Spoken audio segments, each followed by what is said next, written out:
entrando Jesus no barco, estando em alto mar,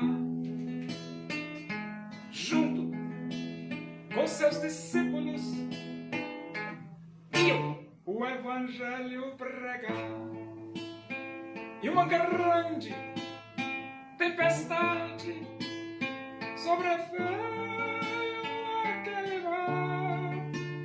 Seus discípulos, com grande medo, se puseram a clamar: salva-nos, Senhor, pois estamos a perecer. Vamos abrir a Bíblia Sagrada. Primeira Epístola de Paulo aos Coríntios, capítulo 11. Nós vamos ler do versículo 17 até o versículo 34. Diz assim as Escrituras Sagradas, a palavra de Deus. Nisto, porém, que vos prescrevo, não vos louvo, porquanto vos ajuntais não para melhor, e sim para pior. Porque antes de tudo estou informado haver divisões entre vós, quando vos reunis na igreja, e eu em parte o creio. Porque até mesmo importa que haja partidos entre vós, porque até mesmo importa que haja partidos entre vós, para que também os aprovados se tornem conhecidos em vosso meio. Quando, pois, vos reunis no mesmo lugar, não é a ceia do Senhor que comeis, porque ao comerdes, cada um toma antecipadamente a sua própria ceia, e há quem tenha fome, ao passo que há também quem se embriague. Não tendes, porventura, casas onde comer e beber? Ou menosprezais a igreja de Deus e envergonhais os que nada têm? Que vos direi? Louvar-vos-ei? Nisto certamente não vos louvo.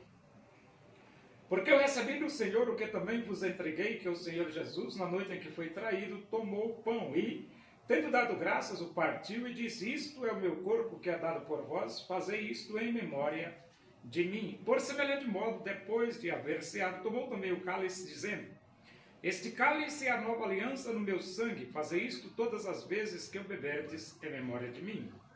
Porque todas as vezes que comerdes este pão e beberdes o cálice, anunciais a morte do Senhor até que ele venha. Por isso, aquele que comer o pão ou beber o cálice do Senhor indignamente será réu do corpo e do sangue do Senhor. Examine-se, pois, o homem a si mesmo, e assim coma do pão e beba do cálice. Pois quem come e bebe sem discernir o corpo, come e bebe juízo para si. Eis a razão porque há entre vós muitos fracos e doentes, não poucos que dormem. Porque se nos julgássemos a nós mesmos, não seríamos julgados. Mas quando julgados, somos disciplinados pelo Senhor para não sermos condenados com o mundo. Assim, pois, irmãos meus, quando vos reunis para comer, esperai uns pelos outros. Se alguém tem fome, coma em casa, a fim de não vos reunirdes para juízo. Quanto às demais coisas, eu as ordenarei quando for ter convosco. Então Paulo, ele queria organizar a celebração da ceia na igreja de Corinto.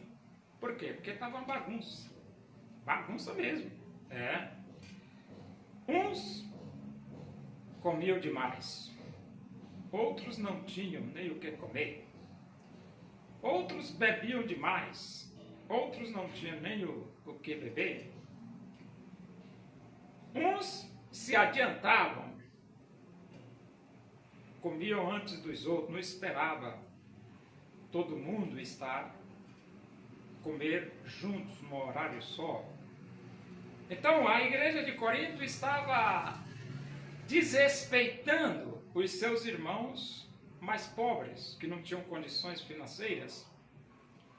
estavam envergonhando os irmãos mais pobres. Tudo isso Paulo observou e disse: olha, o comportamento de vocês está completamente reprovado. Vocês estão celebrando a ceia. É a ceia. Como é que vocês, celebrando a ceia, vocês não respeitam nem os irmãos da igreja? Vocês humilham até os irmãos da igreja, vocês mais ricos. O que é isso, rapaz? Vocês bebem demais, vocês comem demais, outros ficam com fome. O que é isso, rapaz? E então ele diz: nisto, porém, que vos prescrevo, não vos louvo. E não dava mesmo para louvar. Como que vai louvar comportamento reprovado? Porquanto vos ajuntais não para melhor, e sim para pior. Quando você vai celebrar a ceia, tem que ser para melhor, mas eles estavam contrário, era para pior. Porque antes de tudo, estou informado, havendo entre vós divisões, entre vós, quando haver divisões entre vós, quando vos reunis na igreja, em parte eu creio. Então, até divisão tinha, celebrando a ceia, divididos.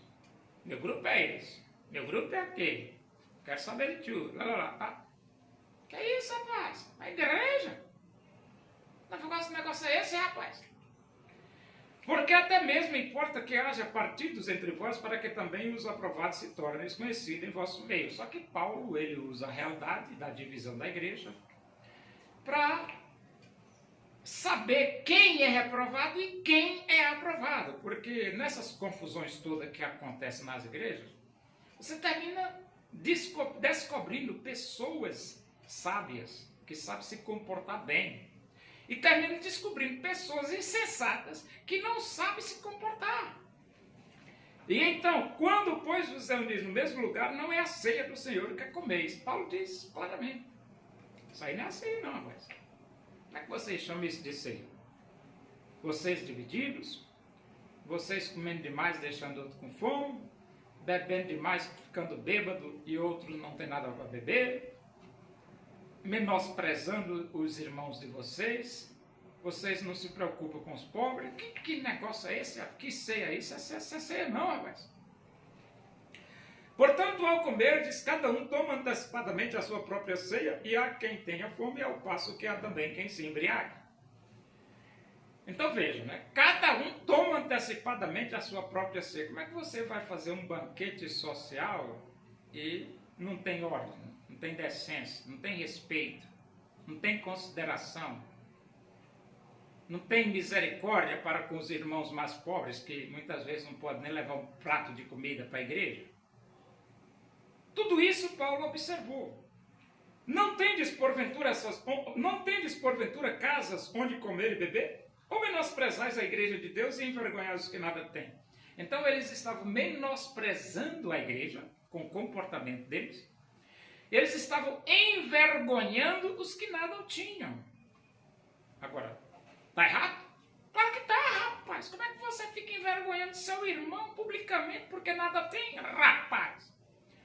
Você não sabe organizar uma ceia ainda? Que vos direi? Louvar-vos nisto certamente não vos louvo. Claro que eu não vou louvar vocês. Paulo dizendo para os irmãos de Corinto: porque eu recebi do Senhor, que eu também vos entreguei, que o Senhor Jesus, na noite em que foi traído, tomou o pão. Então, na noite que Jesus foi traído, ele tomou o pão. E tendo dado graças, o partiu e disse: isto é o meu corpo que é dado por vós, fazer isto em memória de mim. Então, ali, Jesus disse: ó, esse pão é lembrando que eu morri na cruz por vocês. Toda vez que vocês celebrarem, vocês vão lembrar que eu morri na cruz por vocês. Por semelhante modo, depois de haver ceado, tomou também o cálice, dizendo: este cálice é a nova aliança no meu sangue. Fazer isso todas as vezes que eu beber, diz em memória de mim. Então, o sangue, o cálice era simbólico. Simbolizava o sangue de Cristo derramado para a remissão dos nossos pecados. E eles iam lembrar disso, que Jesus derramou seu sangue para que nós pudéssemos ter o perdão dos nossos pecados. Porque todas as vezes que comerdes este pão e beberdes o cálice, anunciais a morte do Senhor até que ele venha. Então, todas as vezes que celebramos a ceia, que os coríntios também celebravam, o pão lembrava o corpo de Jesus sendo crucificado. O cálice lembrava o sangue de Jesus sendo derramado para que nós pudéssemos ter o perdão dos pecados. E o todo, a ceia, relembrava que um dia Jesus vai voltar para buscar a sua igreja. E então ele diz: por isso, aquele que comer o pão ou beber o cálice do Senhor indignamente será réu do corpo e do sangue do Senhor. Réu do corpo e do sangue. Então, não participe indignamente do corpo e do sangue do Senhor. Procure ter a sua vida em ordem. E ele diz: examine-se o homem a si mesmo, e assim coma do pão e beba do cálice. Então você deve fazer um autoexame. Quem é melhor para fazer um autoexame a não ser você mesmo? Porque duas pessoas conhecem você. Você mesmo e Deus, só isso. O pastor não lhe conhece. E o pastor não lhe conhecendo, ele não tem autoridade para proibir você de tomar ceia. Você é quem tem que fazer o seu autoexame, porque você conhece o seu coração. E você é quem vai fazer um juízo sobre você mesmo. E você é quem vai dizer para você mesmo se deve ou não deve participar da ceia. Caso você queira participar da ceia e no seu juízo você está de uma forma indigna, aí tem aquele versículo que diz: se confessarmos os nossos pecados, ele é fiel e justo para nos perdoar os pecados, nos purificar de toda injustiça. E como o perdão de Deus é automático, você pede e Deus perdoa, você ora e pode participar da ceia. Ora pedindo perdão a Deus e você pode participar da ceia, porque a partir do momento que você pede o perdão, você não está mais em uma situação de indignidade, porque Deus é fiel e justo para lhe perdoar e lhe purificar. Deus é fiel e justo para lhe perdoar e lhe purificar. Então você está livre para participar da ceia. E então ele diz aqui no versículo: pois quem come e bebe sem discernir o corpo, come e bebe juízo para si. E eis a razão porque há entre vós muitos fracos e doentes, não poucos que dormem. Fracos, doentes e dormiocos. Por isso que você tem que ser o juiz da sua vida. Porque se nos julgássemos a nós mesmos, não seríamos julgados. Isso é lógico, né? Porque se você faz o seu próprio juízo, você se conserta. Não precisa que outra pessoa fique se interferindo, porque você mesmo se corrige. E não existe coisa melhor do que você mesmo se corrigir. Pelo menos não tem interferência de outro. É por isso que é bom você fazer um juízo de você mesmo. Mas quando julgados, somos disciplinados pelo Senhor para não sermos condenados com o mundo. A disciplina vem para a correção. É por isso que Deus disciplina. Assim, pois, irmãos meus, quando vos reunires para comer, esperai uns pelos outros. Então você vai celebrar a ceia? Espera os outros. A ceia tem que ser celebrada com decência e ordem. Isso mesmo, decência e ordem. Se alguém tem fome, coma em casa, a fim de não vos reunirdes para juízo. Você está com fome? Come em casa, rapaz.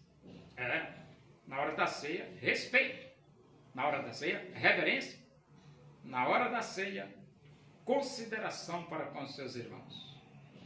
Ordem e decência. Tendo nós recebido um reino inabalável, retenhamos a graça pela qual sirvamos a Deus de modo agradável, com reverência e santo temor. E ele diz: quanto às demais coisas, eu as ordenarei quando for ter convosco. Então tinha outras coisas. E Paulo tinha que orientar os irmãos. Mas Paulo diz: bom, eu vou ter com vocês, e então eu falo as outras coisas. Os povos lamentarão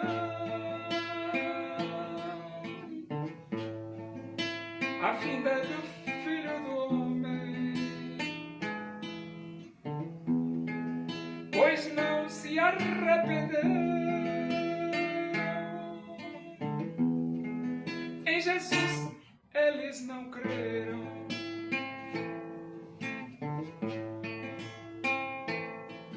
Assim como ele subiu, assim Jesus voltará. Assim afirmaram os anjos, assim mesmo se cumprirá.